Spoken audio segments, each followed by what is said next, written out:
Deuxième partie de Sortez-moi-là, toujours avec Hugues Bourgeois, oncologue à la clinique Victor Hugo, et puis aussi auteur et scénariste de cette BD Je veux mourir chez moi. On en parlera dans la dernière partie de cette émission. Le maire de Brulon qui est là, Daniel Coudreuse. Rebonsoir, monsieur le maire. Bonsoir. Et pour démarrer, c'est la balade du soir. Bonsoir.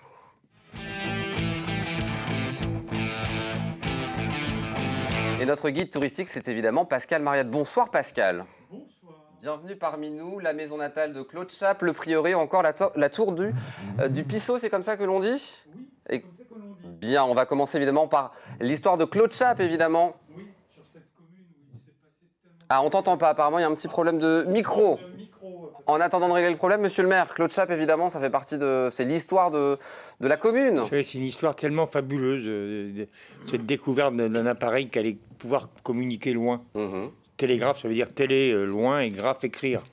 Et donc, c'est lui qui a donné le nom de ce télégraphe. Mais c'est une histoire fantastique qui débouche aujourd'hui pour être synthétique sur Internet, finalement. Bien sûr. C'est la première fois qu'on communiquait loin.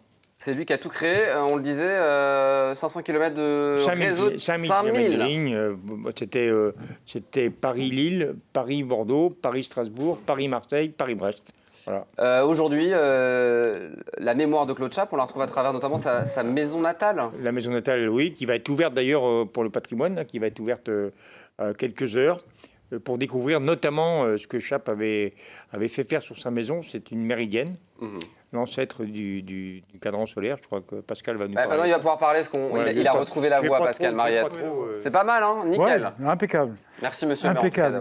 Donc oui, la maison de Claude Chappe, qui figure effectivement, c'est une maison emblématique de Brulon.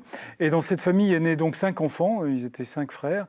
Donc Claude Chappe, comme l'a dit monsieur le maire tout à l'heure, était un ecclésiastique, mais surtout qu'il a réalisé une très belle invention, qui est ce télégraphe qui permettait de communiquer. Alors évidemment, les Romains, les Indiens qu'on a vus tout à l'heure savaient communiquer avec la même façon, avec de la fumée, avec des tas de possibilités de colline à colline, pour gagner du temps, pour pouvoir passer un message. Et monsieur le maire disait qu'il y a une ligne Paris-Lille qui avait été créée. On pouvait passer un message en 52 ou 56 minutes au lieu de 3 jours à l'époque. Ah ouais. C'est quand même important. Et donc, le premier essai, on l'oublie, c'était dans la Sarthe, c'était donc entre Brulon et Parcé. On a parlé aussi tout à l'heure. Et donc, la première ligne, elle a épaté. Effectivement, cette ligne a permis de faire de grandes lignes, mais les grandes lignes ne sont pas passées dans la Sarthe. Aucune grande ligne n'est passée dans la Sarthe.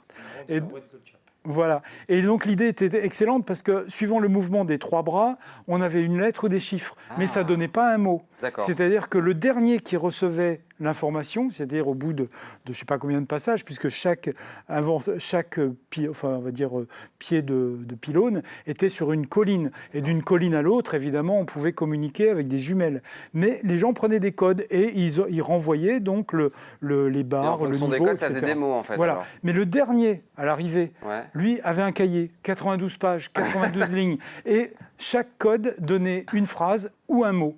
Ce qui fait qu'avec le dernier qui recevait l'information, ou alors il fallait qu'il y ait des fuites et que le livre passe de main en main. Malheureusement, Claude Chappe il va commencer son invention, elle va commencer à être mise en place. Il y a à peu près au début, au moment où il meurt, il y a à peu près 1300 km de réalisés, mais malheureusement, il souffre d'une tumeur, il est pas très content parce que son invention n'est pas très reconnue. Et malheureusement, il va avoir une fin tragique, il va se jeter dans un puits, il va se suicider. Et puis, il va être enterré au Père-Lachaise, on l'oublie, et au Père-Lachaise, son monument, eh bien, on retrouve le télégraphe, son télégraphe, qui est sur sa tombe. C'est vraiment l'histoire, c'est exactement le même qui est au cimetière de Brulon.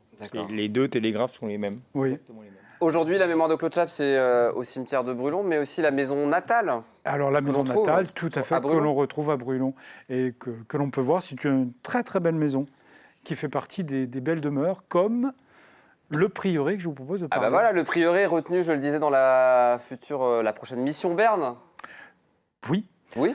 Peut-être, j'en sais rien. Oui, sûr, bah oui. Sûr, c'est officiel, c'est C'est officiel. certain, c'est même pas la future. Je c'est sais la qu'il a été mission Verne proposé, actuelle. mais je ne savais pas si c'était Vous m'avez fait officiel. peur, hein, Et donc, Non, mais on a un très très beau bâtiment du 15e, 16e siècle avec une magnifique tour qui est juste à côté de l'église. C'est vraiment un édifice magnifique qui mérite, il est grand temps, une belle restauration. C'est l'édifice majeur de la commune, hein, et je pense qu'on ne peut pas passer sans parler de ce très beau prieuré. Le premier prieuré a été fondé en 1068. On sait qu'en 1068, ce prieuré faisait partie de l'abbaye de la Couture au Mans. D'accord. Et les moines de la Couture ont exploité. Il y avait des prieurs, moins d'une dizaine, autrement ce serait une abbaye. Et donc, évidemment, il y avait toutes les activités agricoles qui allaient avec et qui ont fait la richesse aussi de la commune. Et ce prieuré a continué pendant de nombreux siècles à vivre. Et aujourd'hui, du coup, il y a besoin d'une réhabilitation. Oui, c'est municipal, puisque je suis allé en réunion dedans. Et on a de très belles ouvertures de l'époque Renaissance. On a des choses intéressantes, dont le porche qui est magnifique, qui est un très très joli porche. Voilà, pour le prieuré, on parle maintenant de la tour du Pissot. Alors Oui. ça, je ne connais pas du tout. Alors moi, je tenais à en parler Monsieur le parce maire, que... vous connaissez évidemment. Ouais. Hugues, vous connaissez pas non plus, encore, comme pas moi. encore. Pas encore, voilà. Alors, c'est le bon cas. pour la découvrir, cette tour, il faut prendre le petit chemin qui mène au plan d'eau. Et je l'ai bien dit. J'ai bien dit. Et donc, le chemin qui mène au plan d'eau, et c'est une petite tour qui servait essentiellement au départ pour les gens qui exploitaient la vigne qui était sur le coteau. Là, on voit encore des images du prieuré.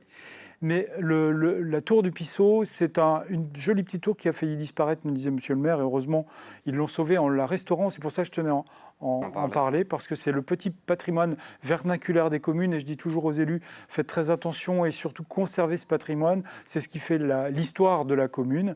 Et donc, il a été restauré avec un très bel enduit. Ça se trouve à un carrefour sur un chemin, ce que je voulais dire, pédestre, qui va du plan d'eau au centre de Brulon et qui fait partie d'un circuit de randonnée. Juste à côté, le lavoir, lui aussi, a été restauré. Le Pissot, tout simplement, c'était le petit pisseau d'eau qui permet d'alimenter... Et c'était quoi l'utilité de cette tour, du coup, Pascal? Le lavoir pour le linge. Hein, en fin de compte, c'est la communication avant l'heure. Hein, c'est-à-dire, c'est là où avant tout le WhatsApp. Voilà, et avant WhatsApp et Facebook et compagnie, c'est là où circulait l'information au lavoir, comme sur le comptoir.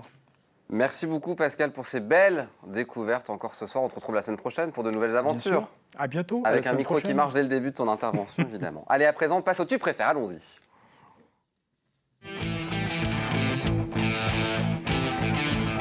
Il se débrouille bien, hein, Pascal Mariette. Il est parfait. Tu préfères, des choix vous sont proposés, monsieur le maire, et vous nous dites ce que vous préférez. C'est le moment où on a le droit de tutoyer, monsieur le maire, Hugues. On s'est déjà fait. Hein. C'est déjà fait. Ah, bah, très bien. Avec le week-end qui s'annonce. Daniel, tu préfères la mer ou la montagne? La mer. La mer. Le Pouliguen, plus exactement. Le Pouliguen, voilà, Hein, c'est ça. J'y étais le week-end dernier, donc... D'où voilà. ces belles couleurs. Oui. La ville ou la campagne? La campagne de Brulon. L'été ou l'automne? L'été. On y est encore. La chaleur de Californie. À Uppland. Les rillettes ou les 24 heures? Ah. Ah ça, alors là, j'aime bien les deux. J'aime bien manger des rillettes aux 24 heures. La Sarthe ou l'Huine? La Sarthe. Subtil. Le Janière ou le Coteau du Loir? Je ne vois pas ça. Ah. Donc le Janière, parce que le Janière, on en parle beaucoup. Hein. Je pense pas que j'en ai goûté. J'ai quelques anecdotes là-dessus, mais non, je préfère le Janière. Alors, oui. C'est quoi l'anecdote? L'anecdote, c'est que je m'étais trompé de réunion un jour à l'abbaye de l'Épau. Et je me disais, c'est marrant parce que ça commence par un pot. Et c'était pas du tout la réunion où je devais aller. C'était sur le C'était la Janière. réunion d'avant et c'était sur le Janière et ils goûtaient le Janière. Donc moi j'avais goûté le Janière. Et quand j'ai fini de goûter le Janière, la réunion d'à côté où je devais aller était finie. Bon. Donc c'était plutôt pas mal, Oui. en soi. Une erreur qui vous a permis de profiter du Janière. Ah, question, potion. Hein. Non. Une BD ou un roman? Je crois que je vais mettre cette BD. Ah, bah voilà. Oui, Merci. bien sûr. Non, je préfère les BD. Je préfère la BD. La Gemmerie ou Coco Plage? À Coco Plage, c'est mon enfance. On allait tous les dimanches, à partir de Pâques jusqu'à fin septembre. Tous les dimanches, on allait pique-niquer à Coco Plage. Donc j'aime encore, mais à un moment, j'aimais moins, parce que c'était un peu... Mais tous les dimanches, on allait manger la pizza aux tomates. Ça, À c'était- Coco Plage. À Coco Plage. Au même endroit, tout le temps. Mes parents jouaient à la belote, et moi, je bouinais. vous profitiez. Il y a des livres sur Coco Plage. Ah, ça m'intéresserait moi de voir ça. Ça va être assez... C'est un lac.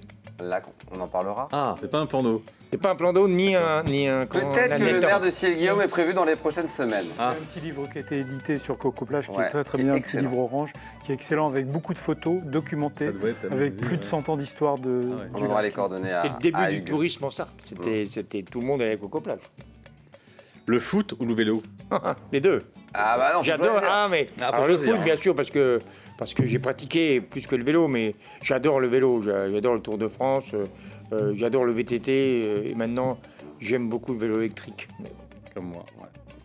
Un point commun. Le Mans FC ou la PBFC? Oh là là là là là là là là non non non. Je m'en doutais Bon, qu'il allait je pas ne être sais content. Non. Alors, évidemment, je représente les Brulonnais ici, donc je vais aimer la patriote boulonnaise. J'ai tout fait là-bas, mais le Mans FC aussi, c'est dans mon sang.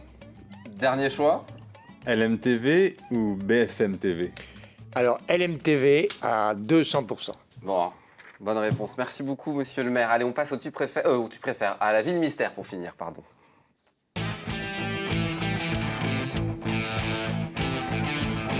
Hugues, monsieur le maire, on va jouer au jeu de la ville mystère pour faire découvrir à un de nos téléspectateurs la commune dont je recevrai le maire la semaine prochaine. Pour cela, différents indices. Le téléspectateur gagnant gagnera un cadeau offert par la commune de ce soir. Monsieur le maire, qu'est-ce qu'on offre à notre téléspectateur gagnant? Une activité au choix sur le plan d'eau, soit canoë-kayak, soit vélo, soit trottinette électrique, ça marche Ah, fort. pas mal. Ça marche fort. Bon, alors à vous de jouer. Et pour cela, il va falloir découvrir la ville mystère. Vous pouvez aider évidemment nos téléspectateurs. Premier indice, la ville mystère est située à 27 km 800 de Brulon via la départementale 21.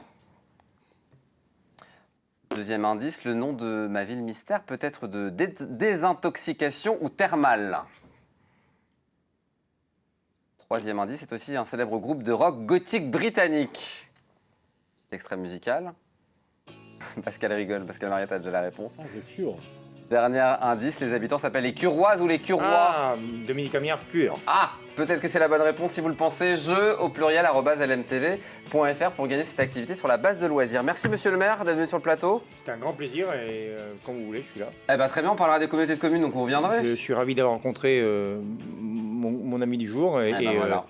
Et vous vous merci tutoyez aussi maintenant. on se tutoie, oui. Et puis je serais ravi de te recevoir à Brulon pour honorer l'invitation que j'ai promise. Eh ben très bien, merci beaucoup monsieur le maire, très bonne soirée. Dans un instant on continue l'émission, Hugues, on va parler patois. Vous patoisez un petit peu? Avec Pilou? Vous êtes du coin, ouais, avec Pilou, ouais. C'est juste après la page de pub, à tout de suite.